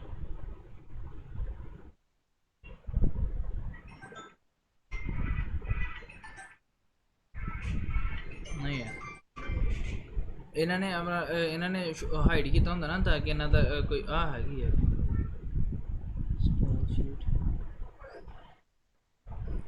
ਬਣਾਏਗੀ ਉਹਦੇ ਇੰਨਾ ਗਿਆ ਕਿਸੇ ਛੋਟੇ ਡੱਬੇ ਦੀ ਹੋਣੀ ਹੈ। ਮਤਲਬ ਨਾ ਇਹਨਾਂ ਨੇ ਇੱਕ ਹੀ ਫਾਈਲ 'ਚ ਇੱਕ ਜਾਂ 2-3 ਫਾਈਲਾਂ 'ਚ ਰੱਖਿਆ ਹੁੰਦਾ ਤਾਂ ਕਿ ਪੇਜਾਂ 'ਤੇ ਨਾ ਆਵੇ। 2-3 ਜਾਂ ਤਾਂ ਰੱਖਦੇ ਆ ਕਿ ਕੋਈ ਮਤਲਬ ਆ ਜਿੱਦਾਂ ਇਮੇਜ ਸ਼ੋਅ ਕਰਨ ਵਾਲਾ ਡੱਬਾ ਵਾ, ਇਹਦਾ ਇਹਨਾਂ ਨੇ ਅਲੱਗ ਰੱਖਿਆ ਹੋਊਗੀ CSS ਇੱਕ ਫਾਈਲ 'ਚ ਤਾਂ ਕਿ ਸਿਰਫ ਉਹਦੇ ਰਿਲੇਟਿਡ ਹੋਵੇ। ਜਿਹੜੀਆਂ ਵੱਡੀਆਂ ਵੈਬਸਾਈਟਾਂ ਹੁੰਦੀਆਂ ਨਾ ਉਹ ਜ਼ਿਆਦਾ ਸਟਾਈਲ ਸ਼ੀਟਾਂ ਬਣਾ ਲੈਂਦੀਆਂ ਵਾ ਤਾਂ ਕਿ ਡਿਵਾਈਡ ਹੋ ਜਾਵੇ ਕੰਮ। ਅਤੇ ਜਿਹੜੀ ਇਹਨਾਂ ਦੀ ਵੀਡੀਓ ਦੀ ਹੋਊਗੀ ਕੋਡਿੰਗ ਉਹ ਉਹਨਾਂ ਨੇ ਇੱਕ 'ਚ ਰੱਖੀ ਹੋਊਗੀ, ਜਿਹੜੀ ਇਹਨਾਂ ਦੀ ਕਮੈਂਟਸ ਦੀ ਹੋਊਗੀ ਉਹ ਇੱਕ 'ਚ ਰੱਖੀ ਹੋਊਗੀ ਤਾਂ ਕਿ ਨਾ ਥੋੜ੍ਹਾ ਜਿਹਾ ਸਟੈਪ ਬਣ ਜਾਣ ਬੰਦਾ, ਯਾਨੀ ਕਿ ਉਹਨਾਂ ਨੇ ਵਾਰ-ਵਾਰ ਚੇਂਜਿੰਗ ਕਰਨੀ ਹੁੰਦੀ ਹੈ ਤਾਂ ਕਿ ਬਾਅਦ 'ਚ ਲੱਭਣ 'ਚ ਮੁਸ਼ਕਿਲ ਨਾ ਹੋਵੇ। ਠੀਕ ਹੋ ਗਿਆ। ਇਹ ਇਸ ਲਈ ਵੀ ਹੁੰਦਾ ਕਿ ਫਾਈਲ ਕਰਪਟ ਹੋ ਜਾਵੇ ਅਤੇ ਇੱਕ ਫਾਈਲ ਹੋਵੇ ਅਤੇ ਸਾਰੀ ਨਾ ਹੋ ਜਾਵੇ ਕਿਤੇ। ਠੀਕ ਹੋ ਗਿਆ, ਸਮਝ ਆ ਗਈ ਹੈ। ਅੱਜ ਸਿੰਟੈਕਸ ਕੀ ਹੈ? ਸਿੰਟੈਕਸ ਮਤਲਬ ਕਿ ਤੁਸੀਂ ਸਟਾਈਲ ਕਿੱਦਾਂ ਲਿਖਣਾ ਵਾ। ਆ ਜਿਹੜੇ 2-3 ਕਰਾਏ ਆ ਨਾ ਇਹ 'ਤੇ ਪ੍ਰੈਕਟਿਸ ਕਰਿਓ, ਕਲਰ 'ਤੇ ਬੈਕਗਰਾਊਂਡ ਕਲਰ 'ਤੇ ਬੋਰਡਰ ਜਿਹੜਾ ਆ ਕਰਾਇਆ ਵਾ। ਅਤੇ ਦੂਸਰਾ ਜੀ ਕਿ ਸਿਲੈਕਟਰ ਕਿਹੜੇ ਆ, ਇੱਕ ਕਲਾਸ ਆ, ID ਆ, ਟੈਗ। ਠੀਕ ਹੋ ਗਿਆ, ਸਮਝ ਆ ਗਈ। ਜੀ ਜੀ ਸਮਝ ਲੱਗੇ। ਆ ਜਿਹੜੇ ਪਿਕਸਲਸ ਆ ਇਹਦਾ ਕੀ ਹਿਸਾਬ ਕਿਤਾਬ? ਇਹ ਵਿਡਥ ਆ, ਇਹ ਬਾਅਦ ਦੱਸੂਗਾ। ਇਹ ਨਾ ਇੱਥੇ ਤਵੱਜੋ ਦਿਓ, ਇਹ ਮਤਲਬ ਇਹ ਬੋਰਡਰ ਦੀ ਵਿਡਥ ਸੀ ਜਿਹੜਾ ਆਪਾਂ ਬੋਰਡਰ ਪਾਇਆ ਨਾ ਉੱਥੇ, ਆ ਜਿਹੜਾ ਇਹਦੀ ਵਿਡਥ ਸੀ। ਮੈਂ ਜ਼ਿਆਦਾ ਦਊਂਗਾ ਤੇ ਇਹ ਮੋਟਾ ਹੁੰਦਾ ਜਾਏਗਾ ਬਾਰਡਰ। ਠੀਕ ਹੋ ਗਿਆ। ਅੱਛਾ, ਫੁੱਲ ਕਿੰਨੀ ਹੈ? ਜਿਸ ਤਰ੍ਹਾਂ ਚੈਪਟਰ 2 ਦਾ ਵੀ ਲਗਾਇਆ ਸੀ ਅਸੀਂ, ਇਹਦੇ ਵੀ ਪਿਕਸਲਸ ਦੇ ਹਿਸਾਬ ਨਾਲ ਅਗਰ ਰੱਖਣੇ ਆ ਕਿ ਇੰਨੇ ਪਿਕਸਲਸ ਹੋਵੇ, ਅਗਰ ਫੁੱਲ ਅਗਰ ਇਹਨੂੰ ਲਿਆਉਣਾ ਹੋਵੇ ਪੂਰੀ ਮਤਲਬ left to right, full pixel ਕਰਨੇ ਹੋ, ਲੈਫਟ ਟੂ ਰਾਈਟ ਆਵੇ ਮਤਲਬ ਫੁੱਲ ਤੇ ਆਵੇ, ਚੈਪਟਰ 2 ਲਿਖਿਆ ਹੋਵੇ, ਲੈਫਟ ਤੇ ਸਟਾਰਟ ਹੋਵੇ ਤੇ ਰਾਈਟ ਸਾਈਡ ਤੇ ਜਾ ਕੇ ਖਤਮ ਹੋਵੇ ਚੈਪਟਰ 2। ਉਹ ਇੱਦਾਂ ਨਹੀਂ ਹੁੰਦਾ, ਇਹ ਹੁੰਦਾ ਵਾ ਇਹਦਾ ਤੁਸੀਂ ਇਹ ਕਰ ਸਕਦੇ ਆ ਕਿ ਨਾ ਕੀ ਕਹਿੰਦੇ ਆ, ਲੈਟਰ ਸਪੇਸ ਦੇਖਦੇ, ਲੈਟਰ ਸਪੇਸਿੰਗ ਅਤੇ ਤੁਸੀਂ ਦੇ ਦਿਓ 10 ਪਿਕਸਲ ਕਿ ਹਰ ਲੈਟਰ ਦੇ ਦਰਮਿਆਨ 10 ਪਿਕਸਲ ਦਾ ਫੈਸਲਾ ਹੋਵੇ, ਲੈਟਰ ਖੁੱਲ੍ਹ ਗਏ। ਇਸੇ ਤਰ੍ਹਾਂ ਜ਼ਿਆਦਾ ਕਰਕੇ ਤੁਸੀਂ ਕਰ ਸਕਦੇ ਆ। ਪਰ ਇਹ ਵਾ ਕਿ ਕਿਸੇ ਇੱਕ ਅੱਧੇ ਦਾ ਹੋ ਸਕਦਾ ਕਿ ਜੇ ਬਾਅਦ 'ਚ ਇਹ ਵੀ ਆ ਕਿ ਸਕਰੀਨ ਛੋਟੀ ਹੋਈ ਅਤੇ ਉਹਨੇ ਫਿਰ ਖ਼ਰਾਬ ਹੋ ਜਾਣਾ। ਇਹ ਤਾਂ ਘੱਟ ਵੱਧ ਹੀ ਹੁੰਦਾ ਵਾ। ਇੱਦਾਂ ਦੇ ਸਟਾਈਲਾਂ ਇਹ ਜ਼ਿਆਦਾ ਨਹੀਂ ਹੁੰਦੀਆਂ। ਇਹ ਹੋਰ ਤਰੀਕੇ ਹੁੰਦੇ ਆ, ਮਤਲਬ ਇਹ ਇੱਕ ਅੱਧੀ ਚੀਜ਼ ਨਾ, ਇਹ ਜੇ ਤੁਸੀਂ ਅੱਗੇ ਅੱਗੇ ਵੱਧਦੇ ਜਾਓਗੇ ਤੁਸੀਂ ਆਪੇ ਹੀ ਯਾਨੀ ਕਿ ਹੋਣ ਲੱਗ ਜਾਣਗੇ ਤੁਹਾਡੇ ਕੋਲ ਸਹੀ ਹੋ ਗਿਆ। ਇੱਦਾਂ। ਅੱਛਾ, ਜਿਹੜਾ ਬੈਕਗਰਾਉਂਡ ਕਲਰ ਲਗਾਇਆ, ਅਗਰ ਇਹਦੀ ਜਗ੍ਹਾ ਕੋਈ ਪਿਕਚਰ ਵਗੈਰਾ ਲਗਾਣੀ ਹੋ ਉਹ ਪੂਰੇ ਅੱਗੇ ਬੈਕਗਰਾਉਂਡ ਆਏਗਾ, ਤੇ? ਉਹ ਅੱਗੇ ਆਏਗਾ। ਇਹ ਹਜੇ ਤੁਸੀਂ ਜਿਹੜਾ ਸਿਲੈਕਟਰ ਦੀ ਸਿੰਟੈਕਸ ਵਗੈਰਾ ਦੇਖੋਗੇ ਕਿੱਦਾਂ ਯੂਜ਼ ਕਿੱਦਾਂ ਹੋਣਾ, ਉਹ ਇਹ ਵਾਲੀਆਂ ਸ਼ਾਮਾਂ ਇੱਕ ਸੀਕੁਐਂਸ ਤੋਂ ਸ਼ੁਰੂ ਹੋਣਗੀਆਂ ਨਾ, ਪਹਿਲਾਂ ਟੈਕਸਟ ਹੋਏਗਾ, ਬਾਅਦ ਚੋਂ ਕਲਰ ਵਗੈਰਾ, ਇਹ ਉਹ ਸਭ ਕੁਝ ਇੱਦਾਂ ਹੌਲੀ ਹੌਲੀ ਜਾਣਗੇ ਨਾ ਅੱਗੇ। ਸਹੀ ਹੋ ਗਿਆ। ਅੱਛਾ, ਪ੍ਰੈਜੈਂਟੇਸ਼ਨ ਦਾ ਜਿਹੜਾ ਸੈਕੰਡ ਪੇਜ ਉਹ ਜ਼ਰਾ ਓਪਨ ਕਰਨਾ। ਆੜਾ ਸੈਕੰਡ ਪੇਜ ਐਗਜ਼ੈਕਟਲੀ ਪਹਿਲਾ। ਨਹੀਂ, ਥਰਡ ਹੈ। ਅੱਛਾ ਠੀਕ ਹੋ ਗਿਆ। ਬੇਟਾ ਮੈਨੂੰ ਵੀ ਸਕਰੀਨਸ਼ਾਟ ਸੈਂਡ ਕਰੀ ਜਿਹੜੇ ਜਿਹੜੇ ਦੇ ਆ। ਠੀਕ ਹੋ ਗਿਆ।